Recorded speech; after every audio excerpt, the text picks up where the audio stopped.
Assalamualaikum warahmatullahi wabarakatuh. Alhamdulillahirabbil alamin wassalatu wassalamu ala asyrafil anbiya'i wal mursalin wa ala alihi wa sahbihi ajma'in. Rabbi shrah li sadri yassir li amri wahlul 'uqdatam min lisani yafqahu qawli, amma ba'd. Kita akan membahas tentang surat Al-Fatihah. Surat Al-Fatihah ini sangat penting karena surat ini disebut sebagai pembuka. Al-Fatihah itu berasal dari kata fataha yaftahu, fathan, kemudian membentuk kata fatihun, kemudian bentuknya perempuan menjadi fatihatun, kemudian dikasih al jadi al-fatihah. Dia adalah pembuka yang spesifik, yaitu membuka Al-Quran karena diletakkan pada posisi di depan, maka dia disebut sebagai Al-Fatihah. Kemudian juga disebut sebagai surat As-Solah. Surat As-Solah berada di mana ini? Kita bisa menemukan kata As-Solah ini di mana? Ada di dalam satu hadis. Qasamtus sholata baini wa baina abdi nisfaini. Disebut sebagai surat As-Solah karena Al-Fatihah ini adalah satu surat yang wajib dibaca di dalam sholat. Kalau tidak dibaca maka tidak sah sholatnya, maka disebut sebagai surat As-Solah. Ayatnya ada 7, ya. Baik itu ada basmalahnya maupun nggak ada basmalahnya, ayatnya tetap 7. Lah bagaimana ceritanya? Kok ayatnya bisa 7 padahal nggak ada basmalahnya? Kalau kalian buka di mushaf itu, coba lihat dulu mushafnya. Nah itu kan ada 7, tetapi ayat pertamanya adalah Bismillahirrahmanirrahim. Terus kalau basmalahnya nggak ada gimana? Kalau basmalahnya tidak ada, maka membacanya menjadi Alhamdulillahirabbil alamin. 1. Ar-Rahmanirrahim. 2. Maliki yaumiddin. 3.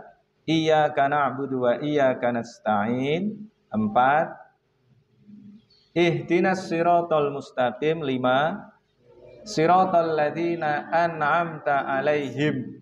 6. Ghairil maghdubi 'alaihim waladdallin. 7. Tetapi kalau 7 begitu itu ada masalah enggak? Nah, yang 1 itu kan 1 sampai berapa tadi? 1 sampai 5 berarti itu landai.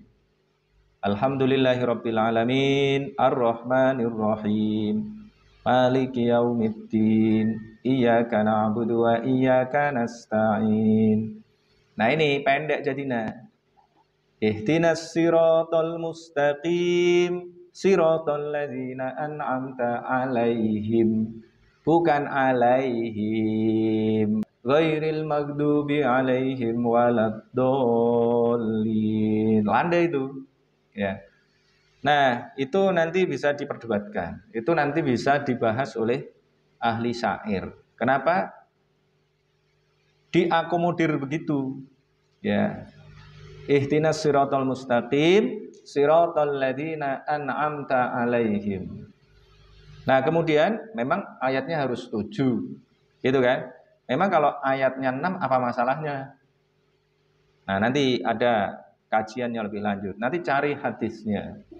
Apakah pernah ada Rasulullah mengatakan bahwa ayatnya harus 7? Atau tadi kalian disebut sebagai sab'am minal matsani, 7 yang diulang-ulang. Apakah 7 yang diulang-ulang itu benar-benar Al-Fatihah? Itu perdebatannya nanti, ya. Nah, saya ingin membahas dimulai dari mana? Bahwa Al-Quran dimulai dari Al-Fatihah, dan Al-Fatihah itu adalah pembuka Al-Quran. Kemudian ayat atau rumpun ayat yang kemudian jadi surat. Surat itu artinya apa? Suratun itu juga bisa dibaca suratun. Suratun itu artinya adalah pagar artinya. Jadi dipagari. Jadi dari awal itu dipagari. Kita membaca di awal, kemudian ujungnya dibatasi lagi. Maka kemudian setelah selesai membaca satu surat, harus membaca basmalah lagi, kecuali di surat At-Taubah gitu ya.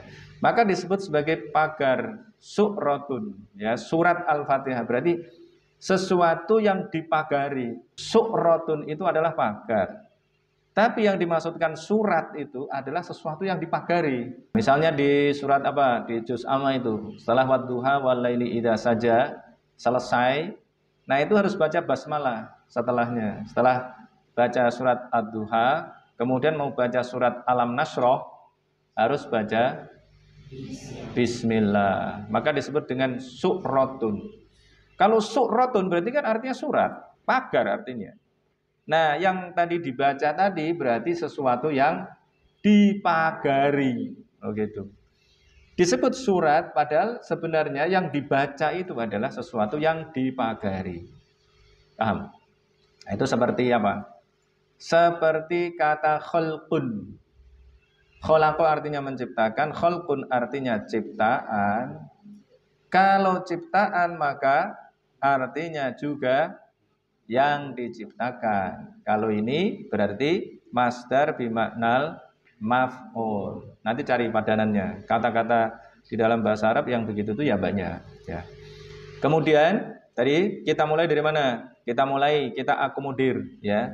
Orang yang mengatakan bahwa suratul Fatihah ini dimulai dari Bismillahirrohmanirrohim. Kita baca aja karena nanti sudah dijelaskan pada ayat berikutnya. Dan itu menjadi bukti bagi saya bahwa Bismillahirrohmanirrohim itu secara logika ya, itu bukan bagian dari Al-Fatihah. Nah, kemudian yang paling menguatkan adalah hadis Nabi, qasamtus sholata baini wa baina abdi nisfaini idza qala al-abdu alhamdulillahi rabbil alamin. Nabi mengatakan bahwa yang pertama kali menjadi ayatnya adalah alhamdulillahi rabbil alamin. Bukan bismillahirrahmanirrahim. Saya langsung dicek ya di Google. Ya, kalian cek langsung. Idza qala al-abdu alhamdulillahi rabbil alamin, qala hamidani abdi. Ketika seorang hamba mengatakan alhamdulillahi rabbil alamin, Allah mengatakan hamidani abdi. Hambaku memujiku. Nah, itu menunjukkan bahwa basmalah bukan bagian dari Al-Fatihah. Kalau basmalah bagian dari Al-Fatihah, maka Nabi mengatakan idza qalal abdu bismillahirrahmanirrahim. Tapi kan ternyata Nabi tidak mengatakan begitu. Itu adalah bukti hadis ini memiliki perspektif bahwa alhamdulillahirabbil alamin ini adalah ayat yang pertama, bukan basmalah, bukan bismillahirrahmanirrahim. Nah, maka saya walaupun tetap kalau saya sholat itu pakai bismillahirrahmanirrahim, tetapi sebenarnya perspektif saya adalah perspektif sebagaimana di dalam hadis ini, bahwa ayat yang pertama bukan bismillahirrahmanirrahim. Nanti terbukti pada ayat yang kedua. Kalau ayat yang pertama adalah alhamdulillahirabbil alamin. Alhamdu utawi segala puji iku lillahi bagi Allah. Kenapa segala puji? Sudah sering saya sampaikan ini, alhamdu utawi segala puji. Mana yang artinya segala itu mana? Yang artinya segala adalah al. Al di situ adalah al-istighraqiyah. Al-istighraqiyah itu bahasa Inggrisnya all, ya. Jadi al yang bermakna all dalam bahasa Inggris. Berarti all of hamdu itu. Ya, segala pujian. Pujiannya ada 4. Yang pertama adalah pujian Allah kepada dirinya sendiri. Ada di surat Toha halaman ke-2. Innani anallahu la ilaha illa ana fa'budni wa aqimis sholata lidzikri. Itu adalah pujian Allah pada dirinya sendiri. Dia memuji dirinya sendiri sebagai Tuhan.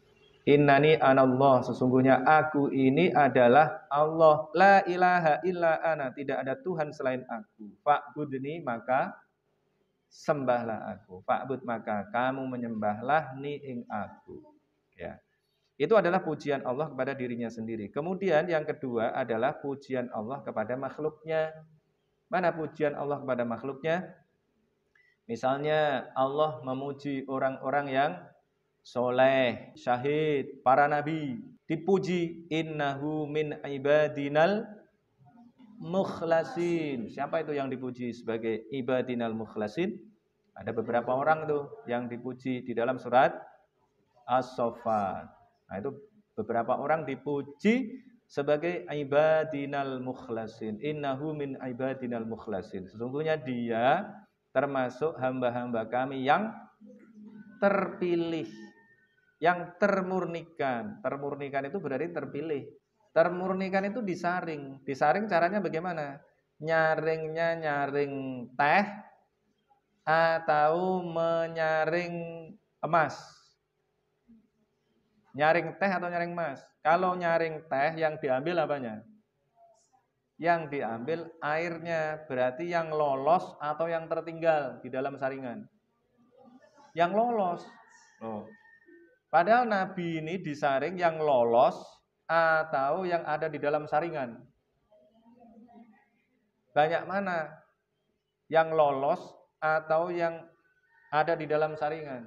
Ya tergantung konteksnya apa. Tapi kalau tadi itu kita mencari emas misalnya, yang diambil adalah yang tertinggal di saringan. Yang lain itu brosot semua. Tapi ada satu orang yang kemudian terpilih. Maka kalau tadi nabi-nabi tadi disebut di dalam surat As-Saffat tadi disebut sebagai innahu min ibadinal mukhlasin, Nabi Muhammad disebut sebagai Al-Mustafa. Ya. Al-Mustafa itu konteksnya adalah menyaring apa? Coba kalian ingat-ingat di dalam Al-Quran, di dalam surat Muhammad. Masalul jannatil lati wa'idal muttaqun fiha anharum min ma'in ghairi asin wa anharum min labanil lam yataghayyar ta'muh wa anharum min khamril ladzatil lisyaribin wa anharum min asalim musaffa. Nah, kalau pakai konteks yang ini gimana? Min asalim musaffa. Dan nanti itu di akhirat ada sungai-sungai yang isinya adalah madu yang dimurnikan, musaffa. Kemudian membentuk kata Mustafa. Nabi itu adalah orang yang disebut sebagai Al-Mustafa. Al-Mustafa itu berasal dari kata sofa. Sofa kemudian juga diklaim oleh orang-orang yang menekuni bidang tasawuf disebut sebagai akar kata dari tasawuf. Tasawuf itu berasal dari kata sofa. Sofa artinya bening. Maksudnya tasawuf adalah membeningkan hati. Seperti ini Nabi Muhammad itu adalah orang yang disebut sebagai Mustafa. Mustafa itu dipilih. Yang dipilih itu adalah yang bening. Berarti yang brosot atau yang tertinggal? Yang lolos atau yang tertinggal? Berarti dua-duanya bisa. Kadang-kadang nyaring itu, menyaring, misalnya nyaring ikan tuh dari kolam, kalian ambil, seret. Yang kecil dia akan jatuh ke dalam kolam kembali, tapi yang besar yang tertinggal. Paham? Yang diambil yang besar atau yang kecil? Yang besar. Berarti yang terpilih yang besar atau yang kecil? Yang besar. Nah, kemudian ada kasus lain. Kasus lainnya adalah tadi menyaring madu. Kalau kita panen lebah, kemudian kita murnikan, kita saring, yang diambil yang tertinggal di saringan atau yang jatuh ke dalam wadah? Yang jatuh ke dalam wadah. Berarti dua-duanya bisa. Ya. Yang dimaksud tadi itu Mustafa adalah yang jatuh ke dalam wadah. Ini pujian yang kedua. Berarti Nabi Muhammad itu dipuji oleh Allah sebagai orang yang terpilih. Tadi yang pertama Allah memuji dirinya sendiri, kemudian yang kedua Allah memuji makhluknya. Makhluknya dipuji, para nabi itu dipuji sebagai min ibadinal mukhlasin. Ini baru ayat 1 loh ya. Nabi Muhammad inilah yang dipilih oleh Allah menjadi rasul yang terbaik, menjadi asyraful anbiya wal mursalin. Begitu. Ini yang kedua, pujian Allah kepada makhluknya. Kemudian pujian makhluk kepada Allah. Kita sering mengatakan alhamdulillahirabbil alamin pada setiap kesempatan, mau pidato alhamdulillahirabbil alamin. Kemudian kita bersyukur kepada Allah. Ada kelompok orang yang tiap hari baca Asmaul Husna. Itu adalah bagian dari pujian kepada Allah Subhanahu wa taala. Kemudian ada lagi orang yang memuji orang lain. Itu adalah pujian makhluk kepada makhluk. Pujian makhluk kepada makhluk itu juga bagian dari pujian kepada Allah. Karena yang menciptakan makhluk adalah Allah. Karena itu memuji makhluk yang merupakan ciptaan Allah tadi juga merupakan pujian kepada Allah secara tidak langsung. Itu alhamdulillahi, ya. Alhamdulillahi. Nah, ini bisa menjadi apa? Badal nih. Rabbil alamin. Allah itu siapa? Rabbil alamin. Nah, dari sini saya makin yakin, ya. Kalau Allah tadi disebut sebagai Rabbil alamin, Rabbil alamin ini perspektifnya siapa? Ini adalah perspektif orang-orang Arab pagan. Orang-orang Arab pagan itu memiliki perspektif bahwa Allah menciptakan alam semesta, tapi tidak menciptakan akhirat. Maka kemudian dibawa perspektifnya. Perspektifnya adalah Allah ini yang menciptakan alam semesta. Kenapa? Karena dulu orang-orang Arab pra-Islam itu tidak percaya kepada akhirat. Wa qalu ma hiya illa hayatunad dunya namutu wa nahya wa ma yuhlikuna illa dahr. Itu surat apa? Surat Al-Jasiyah itu. Ya, itu satu-satunya ayat yang menjelaskan tentang ad-dahr dalam perspektif itu, ya. Ada lagi nanti ada surat ad-dahr di juz 29. Ya, namutu wa nahya wa ma yuhlikuna illa dahr. Itu. Jadi mereka berpikiran bahwa yang mematikan mereka ya masa saja. Nah, ini agak aneh ini. Mereka percaya kepada Allah, percaya pada Tuhan-Tuhan yang lain. Mereka percaya pada berhala-berhala, tapi anehnya mereka tidak percaya bahwa Allah juga mampu menciptakan kehidupan selanjutnya. Nah, itu dia. Maka di dalam surat Yasin misalnya dikatakan bagaimana? Qul yuhyihalladzi ansha'aha awwala marrah. Karena mereka tidak percaya bahwa nanti ada kebangkitan kembali. Kenapa? Karena orang-orang Arab pra-Islam adalah orang-orang yang percaya bahwa Allah menciptakan alam semesta, tetapi mereka tidak percaya bahwa Allah Subhanahu wa taala menciptakan akhirat.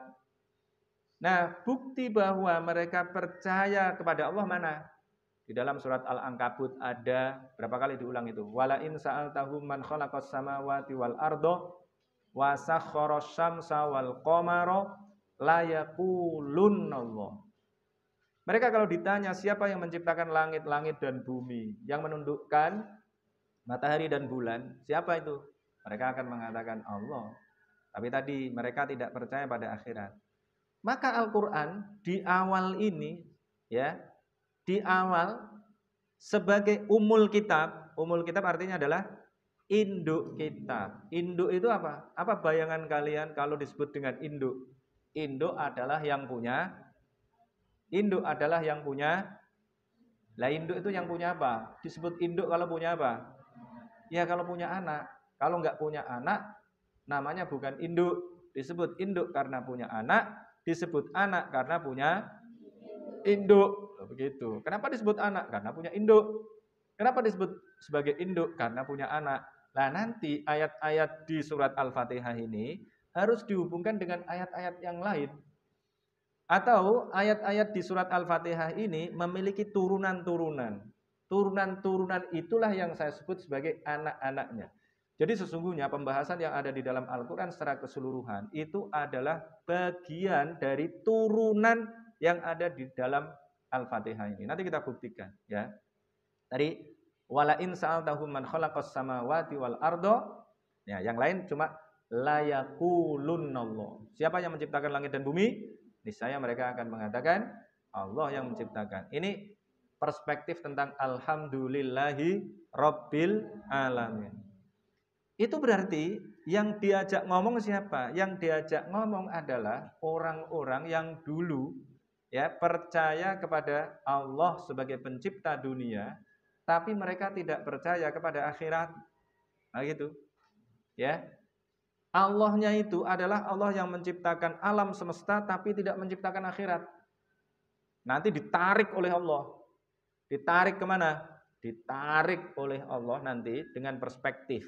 Nanti di belakang.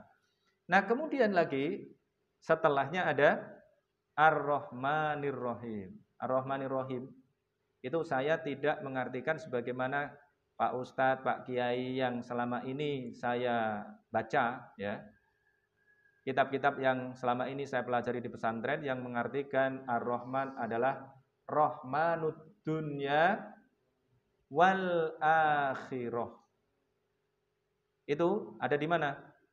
Ada di misalnya Fathul Mu'in. Ar-Rahman itu Rahmanud dunya wal akhirah.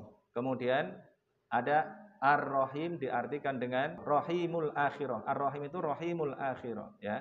Jadi selama ini kita menggunakan perspektif sebagaimana yang digunakan di pesantren-pesantren bahwa Ar-Rahman adalah Rahmanud dunya wal akhirah, sementara Ar-Rahim adalah Rahimul akhirah. Kemudian kalau menggunakan perspektif ini problematik. Kenapa? Karena tidak sesuai dengan ayat-ayat dalam Al-Qur'an. Karena kalau kita mengkaji kata-kata yang di situ ada Ar-Rahman, ada Ar-Rahim, kita akan menemukan bahwa kata Ar-Rahim itu juga didahului oleh kata An-Nas. Innallaha bin-nasi lara'ufur rahim. Jadi nas tuh. Jadi rahim itu juga kasih sayang Allah yang ada di dunia, begitu. Ya. Tapi kemudian di ayat yang lain juga ada wa kana bil mu'minina rahima. Nah, ayat ini wa kana bil mu'minina rahima ini yang digunakan oleh ulama-ulama kita di Indonesia karena mereka terpengaruh oleh perspektif yang ada di Fathul Mu'in. Kitab ini dipelajari oleh pesantren-pesantren, digunakan sebagai kurikulum di pesantren-pesantren di seluruh Indonesia. Kira-kira begitu, ya pesantren-pesantren tradisional lah, ya. Menggunakan Fathul Mu'in. Artinya apa? Perspektif ini menjadi problematik kalau kita kembali kepada Al-Quran dan Hadis. Kalau kita turut Quran dan Hadis, maka definisi ini menjadi problematik. Kemudian pernah saya sampaikan bahwa saya kemudian menggunakan, karena ini saya anggap problematik, maka saya kemudian menggunakan definisi yang dikemukakan oleh Al-Biqai di dalam Nadmud Duror fi Tanasubil Ayati Wassuwar. Ya. Apa perspektifnya? Perspektifnya adalah Syamilur Rahmah lika Fatimah Tana Walad Hurrububiyah. Itu Ar-Rahman. Kemudian Ar-Rahim adalah Khosur Rahmah bima tardahul ilahiyah. Ya, jadi karena ini perspektifnya problematik, dua-duanya problematik, maka kemudian saya memilih yang lain. Apa itu? Ya kita bangun sendiri, kemudian kita mencari referensi. Referensinya adalah kitab-kitab yang lain. Ada kitab yang lain yang menyatakan bahwa yang disebut dengan Ar-Rahman adalah kasih sayang Allah, ya. Tapi Ar-Rahman ini berasal dari kata Rahmono, karena Rahmono berasal dari bahasa Ibrani atau Suryani, yang itu dibaca Rahmono. Artinya apa? Artinya adalah damai. Jadi sebelumnya sudah dikenal yang namanya Rahman.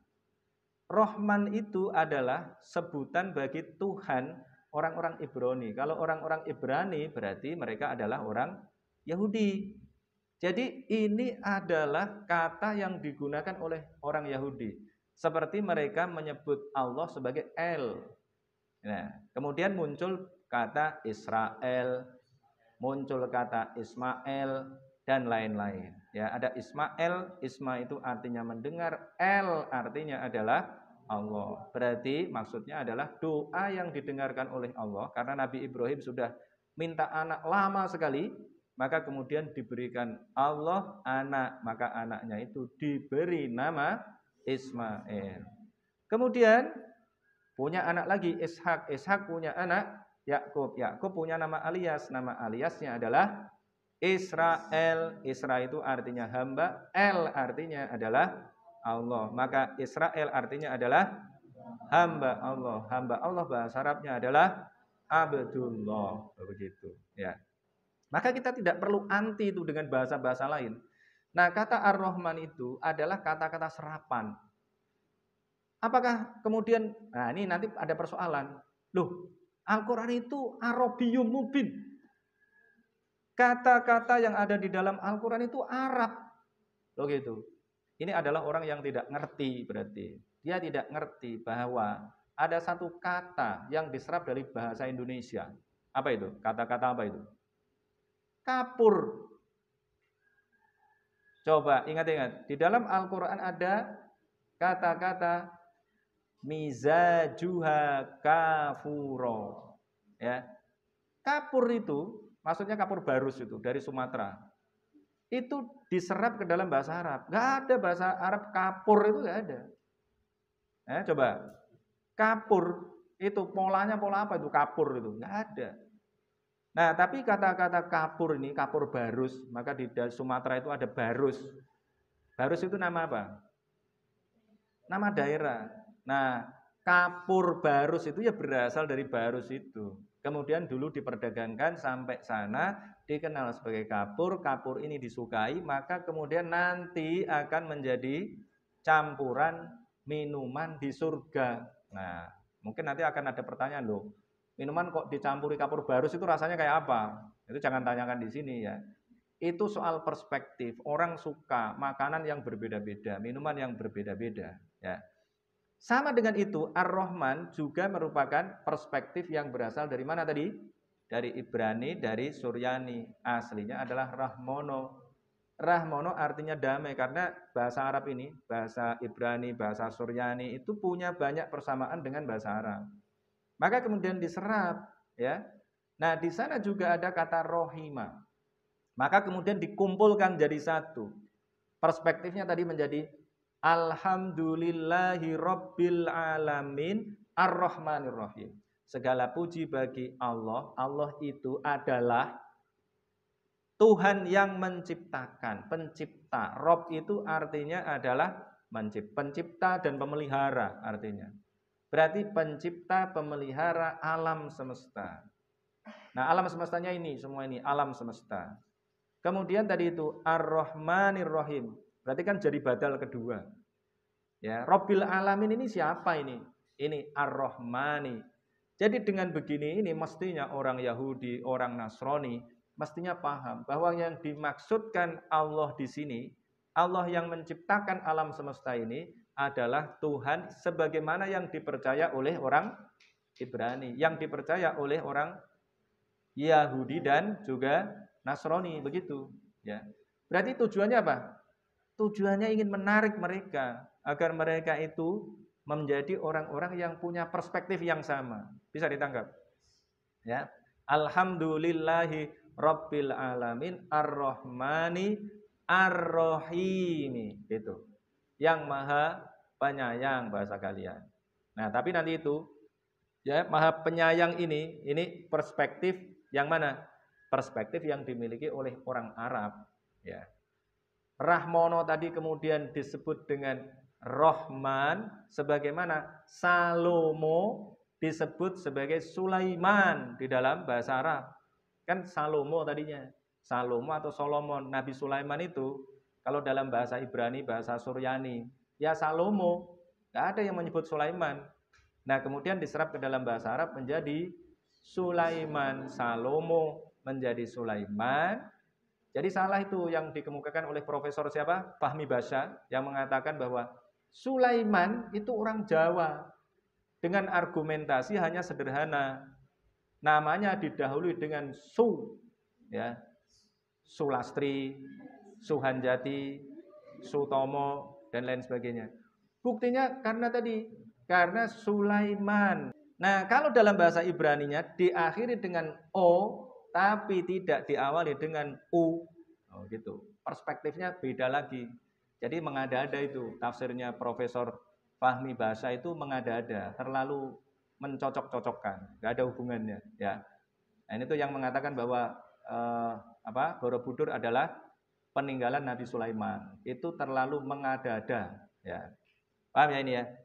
Nah, jadi tadi Ar-Rahmanir Rahim itu Ar-Rahman adalah serapan dari bahasa Suryani, bahasa Ibrani. Nah, mestinya tadi itu merupakan usaha agar orang-orang Yahudi dan Nasrani juga tahu bahwa yang dimaksudkan Allah dalam bahasa Arab ini adalah Allah mereka, adalah Tuhan mereka juga yang sebelumnya mereka sebut El dan Rahmono. Gitu, Rahmono. Oke. Kemudian dikasih sifat lagi Ar-Rahimi, yang Maha Penyayang. Kalian bahasakan begitu. Berarti sebenarnya itu hanya pengulangan saja, penegasan dengan berbagai macam tujuan. Rabbil Alamin itu untuk membuat kita semua ngerti bahwa yang menciptakan alam semesta ini adalah ya Allah itu. Nah, wabil khusus tadi orang-orang Arab pra-Islam tadi kemudian mengerti bahwa Allah inilah yang nanti juga dijelaskan di dalam Al-Fatihah ini menciptakan akhirat. Ini pahami dengan baik ini. Ya, jangan sampai nggak paham. Nanti harus mampu untuk melakukan penjelasan ulang. Ar-Rahmanir Rahim. Nah, kemudian ditambahi lagi setelah Ar-Rahmanir Rahim. Nih, baru kemudian ditarik. Ini buktinya yang disebut dengan Allah yang tadinya dipahami tidak menciptakan akhirat. Kemudian ditarik oleh surat Al-Fatihah ini kepada paradigma bahwa Allah adalah Maliki Yaumiddin. Allah Rabbil Alamin, Ar-Rahman Ar-Rahim ini adalah pemilik hari pembalasan. Hari pembalasan itu apa? Ya akhirat nanti. Ya, ada akhirat yang di sana nanti ada pembalasan. Yang baik akan dibalas dengan yang lebih baik, bentuknya surga. Yang buruk akan dibalas dengan, kita mau mengatakan apa? Yang buruk atau yang lebih buruk? Yang lebih buruk, ya. Kenapa? Kita melakukan perbuatan buruk di dunia yang hanya sementara, tetapi dibalas dengan akhirat yang di dalamnya ada neraka, dibalas dengan neraka, ya. Yang balasannya itu selamanya. Orang-orang kafir itu dibalas dengan berada di dalam neraka kholidina fiha abada, ya. Sama dengan orang-orang yang beramal baik, nanti akan dibalas yang lebih baik berupa apa? Berupa surga yang mereka berada di dalamnya selamanya. Begitu. Berarti kan kalau kita melakukan kebaikan dibalas dengan yang lebih baik. Kalau melakukan keburukan dibalas dengan yang lebih buruk juga gitu. Itu sudah ada janjinya, ada ancamannya. Ya tinggal dilaksanakan aja. Nah, ini berarti Maliki Yaumiddin itu adalah perspektif yang menarik kepada paradigma bahwa tidak hanya dunia saja yang diciptakan oleh Allah, tetapi juga akhirat gitu. Maliki Yaumiddin. Nah, kemudian bacanya gimana ini? Maliki Yaumiddin. Saya sering baca Maliki Yaumiddin, tetapi akhir-akhir ini saya baca Maliki Yaumiddin. Yang benar yang mana? Dua-duanya benar. Dua-duanya benar itu argumennya bagaimana? Kalau Maliki Yaumiddin, argumennya adalah di dalam Al-Quran ada ayat doa itu, Qulillahumma Malikal mulki tu'til mulka man tasha wa tanzi'ul mulka mimman tasha wa tu'izzu man tasha wa tudhillu man tasha biyadikal khair. Itu doanya Allahumma Malikal mulki. Bukan Allahumma Malikal mulki, bukan. Tetapi Malikal mulki, pemilik kerajaan. Jadi kalau Malik Yaumiddin berarti adalah pemilik hari pembalasan. Kalau pemilik ya yang menguasai. Nah, kemudian ada lagi ayat di surat Ghafir. Coba kalian buka surat Ghafir ayat 16 halaman 468. Yaumahum barizun la yakhfa 'alallahi minhum syai' limanil mulkul yaum. Nah, ini yang digunakan sebagai argumentasi bahwa ayat tadi bisa dibaca maliki yaumiddin. Karena Allah adalah pemilik kerajaan. Tetapi tadi di ayat yang lain juga ternyata ada kaitannya dengan kerajaan, tapi ternyata tidak dibaca malikal mulki. Mestinya kan malikal mulki. Karena kalau malikun itu artinya raja, kalau malikun artinya pemilik, ya. Jadi dua-duanya bisa. Tapi yang di state secara jelas adalah malikal mulki. Jadi yang utama jadinya yang mana? Bacanya. Ya, ini kalau limanil mulkul yaum di sini. Jadi nanti itu ada hari pembalasan. Hari pembalasan itu diidentikan dengan kerajaan satu-satunya. Kalau kerajaan satu-satunya berarti pemiliknya adalah raja. Maka tadi bisa dibaca malikal mulki, Allahumma malikal mulki, berarti bisa dibaca maliki yaumiddin, mengikuti tadi surat apa itu? Allahumma malikal mulki, surat Ali Imran, ya. Kalau mengikuti surat Ali Imran berarti bisa dibaca maliki yaumiddin. Tetapi kalau mengikuti ini yang enggak ada panduannya, enggak ada bacaannya, juga bisa dibaca malikal mulki. Karena yang punya kerajaan adalah raja. Karena yang punya kerajaan adalah raja, maka disebut dengan malikun. Jadi maliki yaumiddin gitu. Hari ad-din. Ad-din itu artinya adalah komitmen. Ya, komitmen itu bagaimana? Kalau kalian utang, misalnya saya utang teman saya. Saya punya utang teman saya. Punya utang 20 juta, ya. Kemudian saya janji nanti saya bayar awal April. Ternyata ya uang itu belum dikembalikan oleh teman saya. Saya bilang aja pada teman saya, "Mas, ini teman saya belum bayar yang utang kemarin itu. Bisa nggak dinegosiasi nanti sebelum Lebaran?" Oh bisa, gitu. Berarti nggak ada masalah. Kalau dia bilang tidak bisa, maka saya harus bayar. Itu namanya komitmen. Maka tadi itu orang-orang yang melakukan kebaikan akan dibalas dengan yang lebih baik. Orang-orang yang melakukan keburukan akan dibalas dengan yang lebih buruk. Itu adalah janji Allah dan nanti pasti ditepati. Maka tadi itu, mungkin ada orang yang mengatakan, mampu enggak Allah melakukan itu?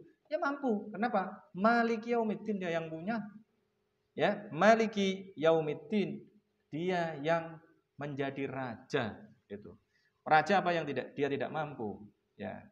Kalau raja tadi, ya ada birokratnya. Tadi kamu sebut tadi itu raja punya birokrat, presiden itu punya birokrat, Allah juga punya birokrat, ya kan? Birokratnya siapa? Para malaikat itu yang menjaga surga, menjaga neraka, mereka yang menjadi pelaksana, begitu, ya. Ya mampu, ya semuanya bisa dilakukan. Maliki yaumiddin. Karena tadi, nih bacaan sudah beres ya. Maliki yaumiddin dan maliki yaumiddin. Nah, bagi kita, nah kita ini adalah orang-orang yang terbuka. Maka kita tidak repot. Saya tidak repot. Kalau saya membaca maliki yaumiddin, membaca maliki yaumiddin. Kalau saya di luar, kadang-kadang saya mau baca maliki yaumiddin itu mikir. Kenapa mikir?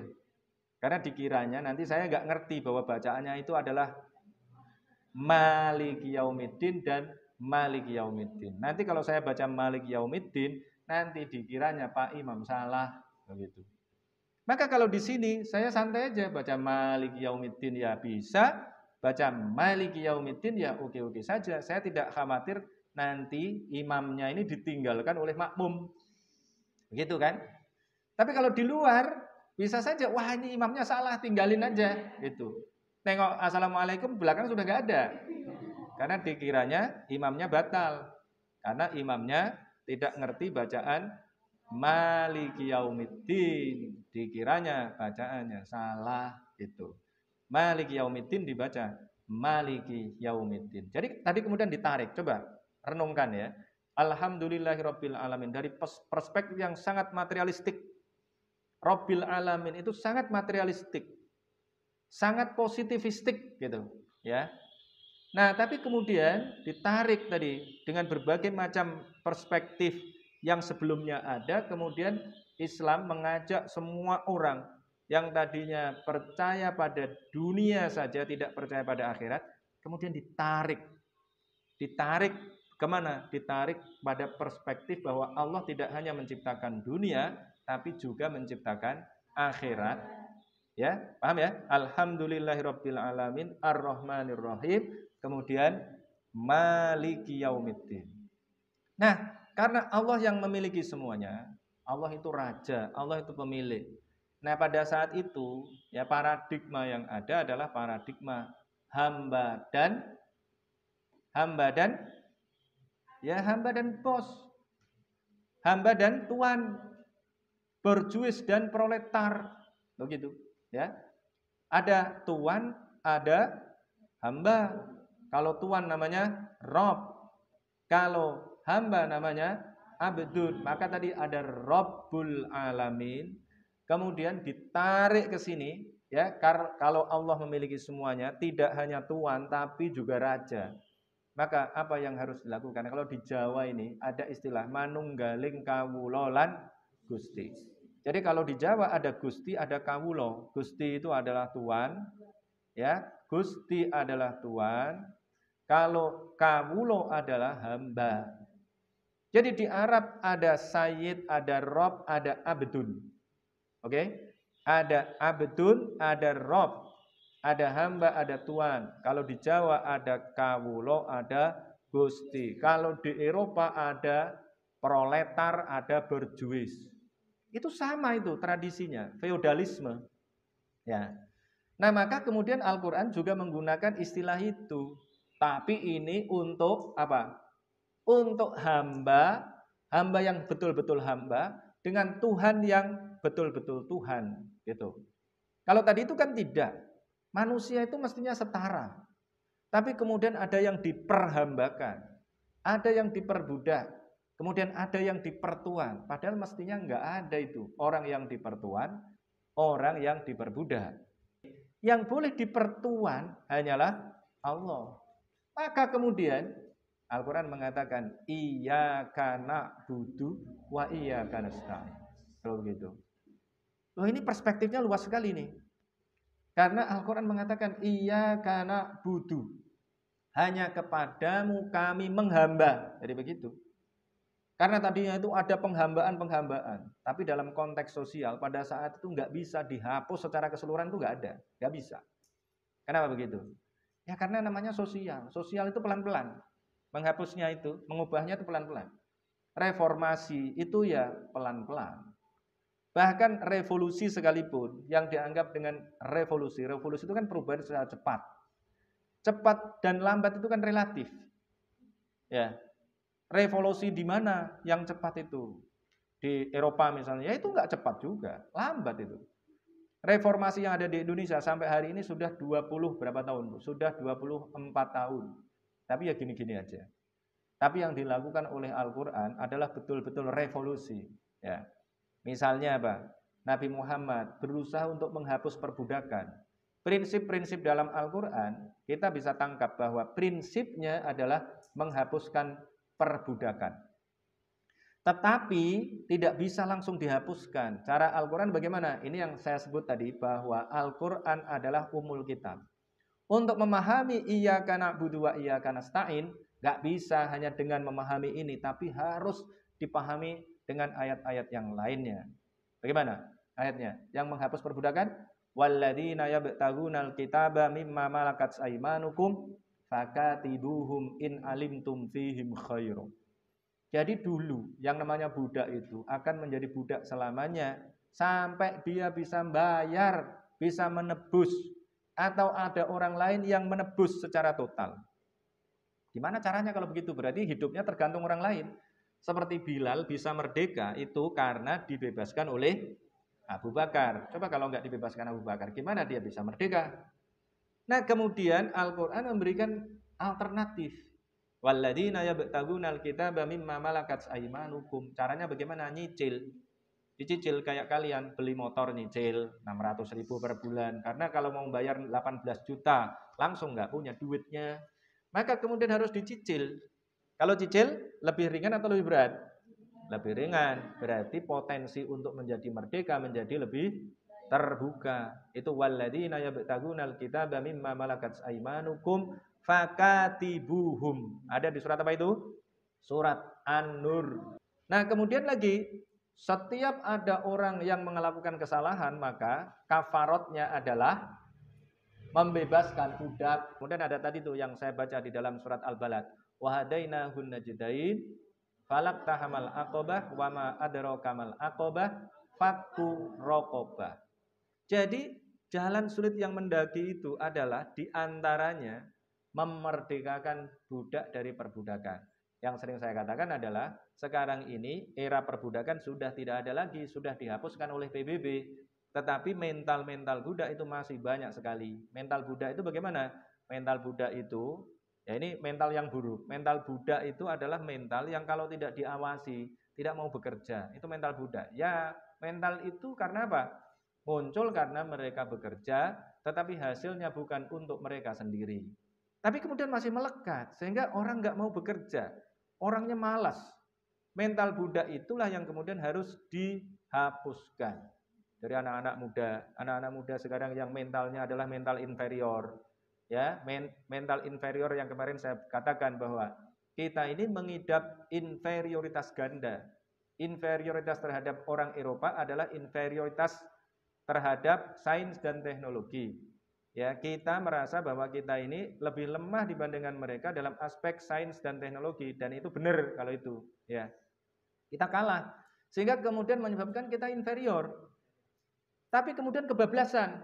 Kita menganggap bahwa orang Eropa itu ya memang luar biasa hebat, padahal sebenarnya sama kalau kita mau. Kemudian dalam aspek agama, kita inferior terhadap orang-orang Arab yang pakai jubah, pakai sorbar, jenggotnya panjang. Itu kita anggap sebagai orang-orang yang paling menguasai agama. Padahal ya belum tentu juga. Banyak orang yang jenggotan tapi nggak ngerti agama. Walaupun mereka bisa bahasa Arab sehari-hari. Tapi mereka tidak ngerti agama. Perspektifnya harus diarahkan ke situ. Nah, kita ini walaupun hidungmu pesek, ya, kemudian badan kecil, tetapi bukan berarti kita tidak punya peluang untuk bisa memahami agama lebih baik dibandingkan orang Arab, loh gitu, ya. Nah, ini membuktikan bahwa kita mestinya bisa dalam aspek sains dan teknologi kita bisa, dalam aspek tadi itu pemahaman keagamaan mestinya kita bisa setara minimal dan bahkan bisa mengungguli. Nah, tetapi karena tadi sudah ada inferioritas ganda, wah kita jadi bermasalah itu. Nah, inilah yang kemudian harus dibebaskan dari orang-orang muda-muda ini, dibebaskan. Mereka harus dibebaskan dari mentalitas budak. Tidak boleh ada lagi perbudakan di dunia ini. Tidak boleh ada lagi mentalitas budak dan tidak boleh ada lagi orang yang memperbudak sesama manusia. Maka kemudian kita harus berikrar seperti ini, iyyaka na'budu wa iyyaka nasta'in. Kalau iyyaka na'budu, maka prinsipnya adalah tauhid. La ilaha illallah. Tidak ada Tuhan selain Allah. Kalau tidak ada Tuhan selain Allah, berarti kita ini membebaskan diri dari berbagai macam belenggu. Membebaskan diri dari berbagai macam belenggu, penghambaan, dan lain sebagainya itu adalah kemerdekaan. Maka kita menjadi orang yang merdeka. Prinsipnya adalah la ilaha illallah. Tidak ada Tuhan selain Allah. Merdeka kita. Iyyaka na'budu wa iyyaka nasta'in, ya. Maka di sini tegas sekali.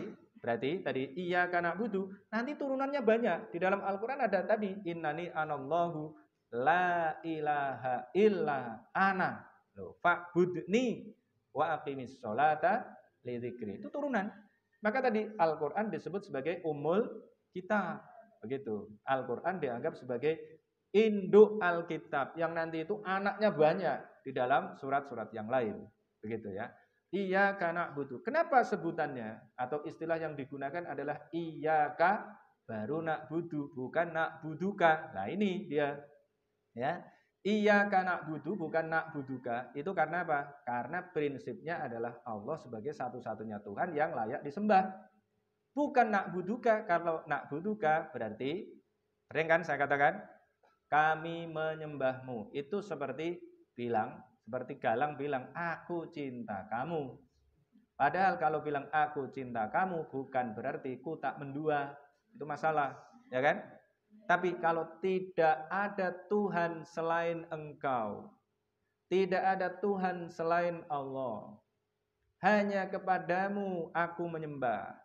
Kalau hanya kepadamu aku menyembah, tidak ada Tuhan selain Engkau, tidak ada Tuhan selain Allah, berarti yang lain tidak ada. Yang lain bukan Tuhan. Tapi kalau aku menyembahmu, bukan berarti aku tidak menyembah yang lain. Engkau adalah Tuhanku, bukan berarti yang lain bukan Tuhanku. Aku cinta kamu, bukan berarti aku tidak mendua, meniga, mengempat. Begitu. Ya, bedanya di situ. Kenapa? Iyyaka na'budu wa iyyaka nasta'in. Wa iyyaka nasta'in. Dan hanya kepadamu kami meminta tolong. Nah, karena tadi itu pujian. Yang depan tadi itu pujian semua. Iyyaka na'budu wa iyyaka nasta'in. Itu bagian dari pujian kepada Allah. Alhamdulillahirabbil alamin arrahmanir rahim maliki yaumiddin iyyaka na'budu wa iyyaka nasta'in. Etika dalam meminta adalah kita memuji dulu. Kalau kalian mau minta pada seseorang, puji dulu orangnya. Kita mau minta kepada Allah, kita puji dulu Allahnya, ya. Maka kemudian kita baru meminta ihdinas siratal mustaqim. Ihdi, mohon engkau tunjukkan. Ihdi, mohon engkau tunjukkan kepada kami as-sirata, jalan al-mustaqima, yang lurus. Oke? Ini karena sudah jam 6, ya sudah berhenti dulu. Karena janjinya cuma sampai jam 6. Nanti kita lanjutkan ihdinas siratal mustaqim, ya, pada kesempatan yang berbeda. Karena kemarin itu kita sudah membahas ihdinas siratal mustaqim. Ya, tapi perspektifnya belum lengkap, nanti kita lengkapi, ya. Saya kira itu yang bisa saya sampaikan. Wabillahi taufik wal hidayah. Wassalamualaikum warahmatullahi wabarakatuh.